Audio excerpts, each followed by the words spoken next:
Everyone, welcome to my channel Best Online Classes. So here we are going to study our chapter number first of our history book of class 9.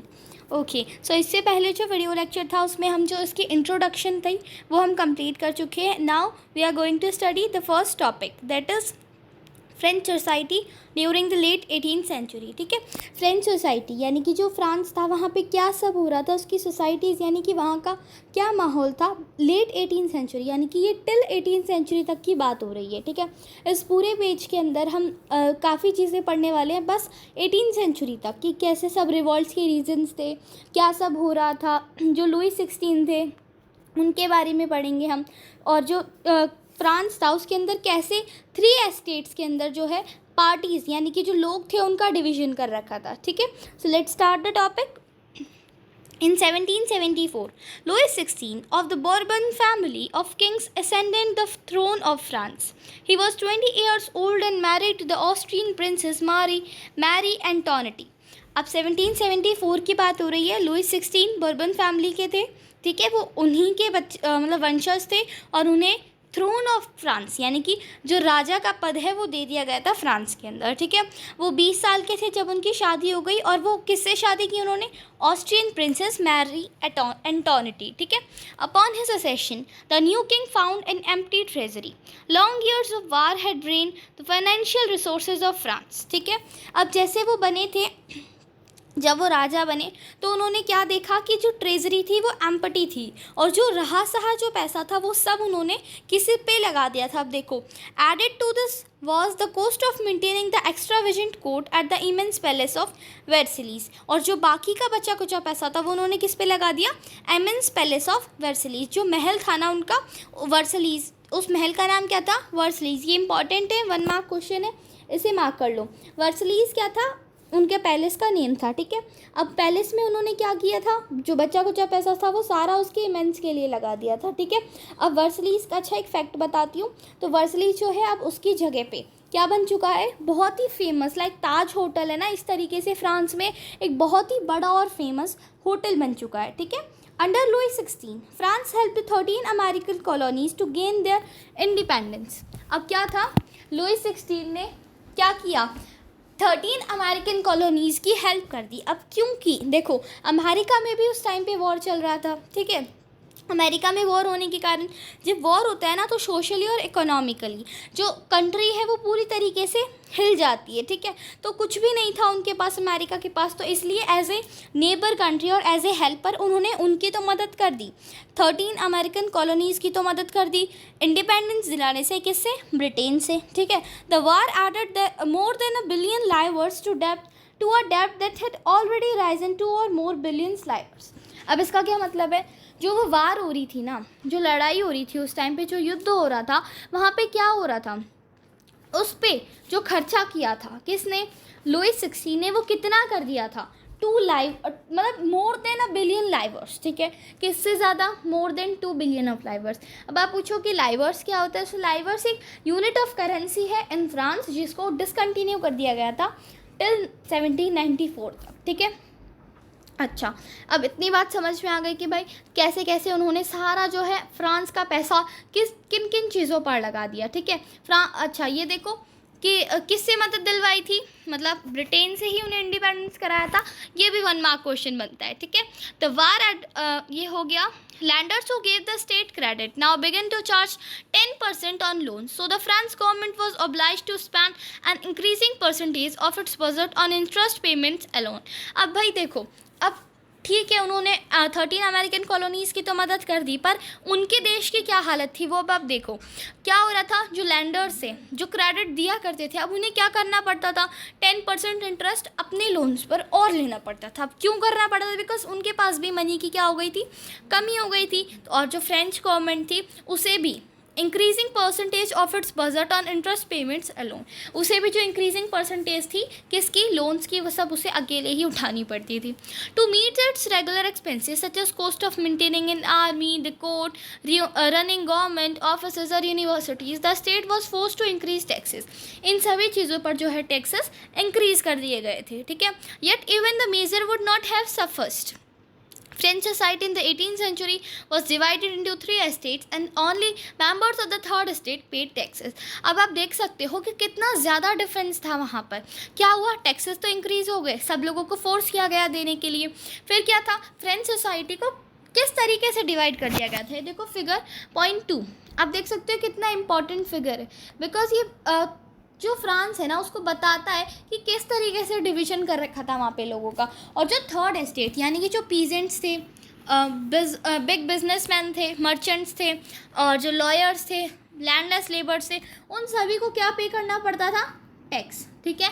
और बाकी जो clergy थे और nobility थे उन लोगों को टैक्स पे नहीं करना पड़ता था. अच्छा, क्लर्जी कौन होते हैं, नोबिलिटी कौन होते हैं. तो क्लर्जी वो लोग होते हैं, group of persons invested with special functions in the church. यानी कि हम कह सकते हैं कि जो चर्च के, यानी कि लाइक हम प्रीस्ट वगैरह कह सकते हैं, प्रीस्ट होते हैं टेम्पल्स में, पर चर्चेस में क्या होते हैं, फादर्स. ठीक है. तो वो लोग जो होते थे वो फर्स्ट एस्टेट पे माने गए थे यहाँ पे. पर और सेकेंड नंबर पे जो थे वो थे नोबिलिटी. कौन कौन होते हैं नोबिलिटी. अच्छा, नोबिलिटी वो लोग होते हैं जो राजा के वंशज हो, ठीक है, या राजा लोग खुद हो, ठीक है, वो नोबिलिटी में आते हैं. और third estate, which one is, third estate में कौन लोग आते थे, देखो, big businessman, merchant, court officials, lawyers etcetera. ठीक है. यानी कि जो राजा से, जिनके पास धन दौलत से थोड़ी सी कम पैसे हैं. अच्छा, अब एक फैक्टर आता है कि ये लोग इतने बिग बिजनेसमैन कैसे बने. पीजेंट्स और artisans, small peasants, landless labour, servants, ये सब क्यों पीछे रह गए, बिकॉज दे आर एजुकेटेड. ठीक है, फर्स्ट पॉइंट. सेकेंड पॉइंट, ये लोग ट्रेड क्या करते थे, इम्पोर्ट और एक्सपोर्ट जो मटेरियल्स होता था from France to any other country. ठीक है, वो सब कौन क्या करते थे, थर्ड एस्टेट के फर्स्ट डिवीजन. ठीक है, यानी कि बिग बिजनेसमैन वगैरह. सो इसी कारण ये इन लोगों के पास इतनी वेल्थ थी. ठीक है. और एक बात और बताऊं कि आगे चलकर ना यही लोग कदम उठाते हैं किसकी तरफ, यानी कि जो रिवॉल्ट का फर्स्ट स्टेप होता है वो यही लोग उठाते हैं. बिकॉज अब इसका भी मेन पॉइंट यही होता है कि ये लोग एजुकेटेड थे फर्स्ट, और मेन पॉइंट इसका यही है कि एजुकेशन. ठीक है, एजुकेटेड के ही कारण ही ये लोग क्या करते हैं, जो टैक्सेस पे करने के पीछे जो रीजंस होते हैं ना कि भाई हम ही क्यों टैक्स पे करें, थर्ड एस्टेट वाले, करना है तो सब करो वरना अदरवाइज कोई मत करो. तो ये सब किसने स्टार्ट किया था, बिग बिजनेसमैन ने. ठीक है. सो अब रीडिंग स्टार्ट करते हैं. The Society of Estates was part of the feudal system that dated back to the Middle Ages. The term old regime is usually used to describe the society and institution of the France before 1789. इसका मतलब है कि जो फ्रांसीसी समाज, यानी कि जो फ्रांस का कौन फ्यूडल सिस्टम में डिवाइडेड था, यानी कि जो फ्रांस के एस्टेट्स थे वो फ्यूडल सिस्टम, यानी कि सामंती व्यवस्था. सामंती व्यवस्था क्या होता है, जिसके अंदर जो रिटर्न मतलब जो धन दौलत से रिलेटेड जो वर्क होता है वो उनको डिवाइडेड किया जाता है. ठीक है. तो ये जो 3 एस्टेट्स है ये उसी पे बेस्ड थी. समझ में आ गई बात. Term old regime. अब ओल्ड रिगाइम क्या है, ये भी बहुत एक इम्पोर्टेंट टर्म है इस चैप्टर के अंदर. क्या कि देखो, ओल्ड रिगाइम का मतलब है यहाँ पर कैसे इसे बताया गया ओल्ड रिगाइम को, कि जो 1789 से पहले का जो फ्रांस था ना उसको हम ओल्ड रिगाइम के नाम से जानते हैं. ठीक है. अगर कहीं पर भी ये टर्म आ जाती है तो इसको कैसे लिखना है, देखो, the term old regime is usually used to describe the society and institution of France, particularly France का ही. ठीक है, और कोई और अदर नहीं, फ्रांस बिफोर 1789. ठीक है, बहुत ही इंपॉर्टेंट है ये, तो ध्यान रखना है इसे. नेक्स्ट है figure point 2 shows how the system of estates in French society was organized. ये हमने पढ़ ही लिया है कि कैसे क्या सब था उसके अंदर, डिवाइडेशंस. ठीक है. peasants made up about 90% of population, however only a small number of them owned the land they cultivate. अब इसका क्या मतलब है, peasants तो वहाँ पर थे 90%, बट क्या था, पॉपुलेशन बहुत ज़्यादा थी वहाँ पे. तो ऐसा नंबर ऑफ मतलब बहुत ही कम नंबर ऑफ पीजेंट्स है जिनके पास खुद की अपनी लैंड थी कल्टीवेट करने के लिए. ठीक है. About 60% of the land was owned by the nobles, the church and the other richer members of the third estate. यानी कि 60% ऑफ लैंड किसके अंडर थी, जो नोबिलिटी वाले लोग, यानी कि जो नोबल्स थे, क्लर्जी वाले लोग जो चर्च वाले थे, और other richer members of the third state, यानी कि big businessman, merchants, court officials, lawyers etcetera. ठीक है. The members of the first two estates, that is the clergy and the nobility, enjoyed certain privileges by birth. अच्छा, अब इसका क्या मतलब है?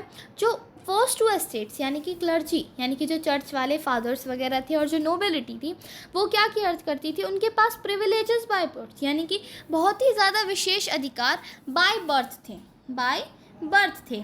देखो, प्रिविलेजेस का मतलब होता है विशेष अधिकार, ठीक है, विशेष अधिकार। अब बर्थ का मतलब क्या हो गया विशेष अधिकार से, कि भाई देखो जो विशेष अधिकार से यहाँ पे पता है क्या मतलब है, कि ना जो लाइक टैक्सेस पे नहीं करेंगे वो, उनकी गर्ल्स भी जो एजुकेटेड होंगी, इतनी एज में उनकी मर्ज़ी से शादी होगी, वो चाहें तो इससे शादी करें, मतलब everything was like modern generation ना। बट क्या होता था, जो थर्ड एस्टेट्स के पीपल थे like peasants, small landers, labourers, उन लोगों के पास ऐसा कोई प्रिविलेज नहीं होता था, ठीक है। The most important of these was exemption from paying taxes to the test. अच्छा, सबसे मोस्ट और इम्पॉर्टेंट क्या है इसके अंदर, इसे अंडरलाइन कर लो, क्या कि उनके पास टैक्स देने का बहुत ही अच्छा बहाना था, यानी कि वो कभी भी टैक्स पे नहीं करते थे, ठीक है। The nobles further enjoyed the feudal privileges, जो फ्यूडल प्रिविलेजेस थे वो भी किसके पास थे, नोबल्स के पास, यानी कि क्लर्जी और नोबल्स में ही एवरीथिंग डिवाइडेड थी, कुछ भी किसके पास नहीं था, थर्ड एस्टेट के पीपल्स के पास, ठीक है। This included feudal dues which they extracted from peasants. Peasants were obliged to render services to the lord, to work in the houses and fields, to serve in the army or to participate in the building roads. अच्छा, इसका क्या मतलब है? देखो, इसका मतलब है कि peasants यानी कि जो थर्ड स्टेट्स के भी थर्ड पार्टी के लोग हैं, लाइक peasants हैं, लैंडर्स, लेबर्स हैं, वो उन्हें कभी भी अगर उन्हें ऑर्डर दे दिया जाए बाय नोबिलिटी और चर्च तो उन्हें कभी भी उनके ही घरों में और फील्ड में काम भी करना पड़ेगा, आर्मी में भी सर्व करना पड़ेगा, participate in building roads, even participate भी करना पड़ेगा बिल्डिंग रोड्स में, मतलब कोई अलग से वर्कर नहीं होते थे उस काम, उन्हीं स्मॉल स्टेट्स को ही काम इसमें करना पड़ता था। आई होप आप सभी को समझ में आया होगा। So last and fourth paragraph of this topic, that is the church to extracted its share of taxes called tax from the peasant. Church, अब पता है क्या है, टैक्स तो वो देते थे पर दो तरीके से, डायरेक्टली और इनडायरेक्टली। अब डायरेक्टली वाले सुनो।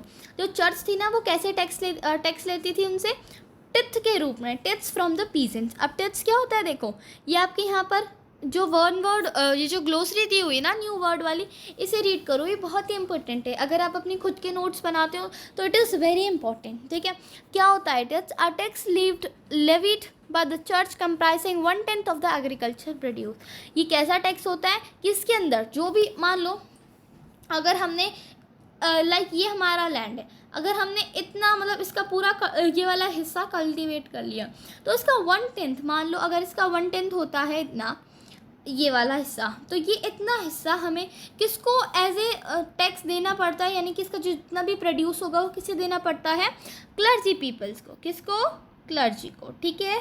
समझ में आई बात। टैक्स क्या होता है, ऐसा टैक्स जो उनको अपने कल्टीवेटेड प्रोडक्ट से, यानी कि जो प्रोड्यूस है उनका एग्रीकल्चर का, उसमें से जो 1/10 हिस्सा देना पड़े वो कहलाता है टैक्स, ठीक है। नेक्स्ट देखो, and finally all members of the third estate had to pay taxes to the state. अब क्या था, धीरे धीरे करके हर मेंबर को थर्ड एस्टेट के टैक्स पे करना पड़ता था स्टेट को, ठीक है। These taxes included direct tax called tele.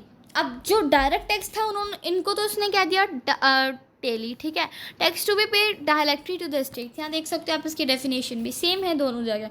जो डायरेक्ट टैक्स था उसको बोलते थे taille. And number of indirect taxes which were levied on articles of everyday consumption like salt or tobacco. The burden of financing activities of the state through taxes was borne by the third estate alone. अच्छा, इसका क्या मतलब है, देखो अब इतना तो समझ में आ गया डायरेक्ट टैक्स क्या था, ठीक है। अब नेक्स्ट देखो इनडायरेक्ट टैक्स। मैंने अभी आपको बताया था कि दो तरीके से टैक्स लिया जाता था। इनडायरेक्ट टैक्स क्या हो गया, अब इसके अंदर इनडायरेक्ट टैक्स क्या हो गया बताओ। हाँ, वो टैक्स जो कैसे लिया जाता था, एवरीडे कंजप्शंस पर लगाकर। लाइक कोई चीज़ है 50 रुपीज़ की, ठीक है, 50 रुपीज़ की, पर आपको कितने, लाइक 50 लीवर, ठीक है। अगर मैं उधर की यूनिट ऑफ करेंसी की बात करूँ तो 50 लीवर की है वो चीज़, ठीक है।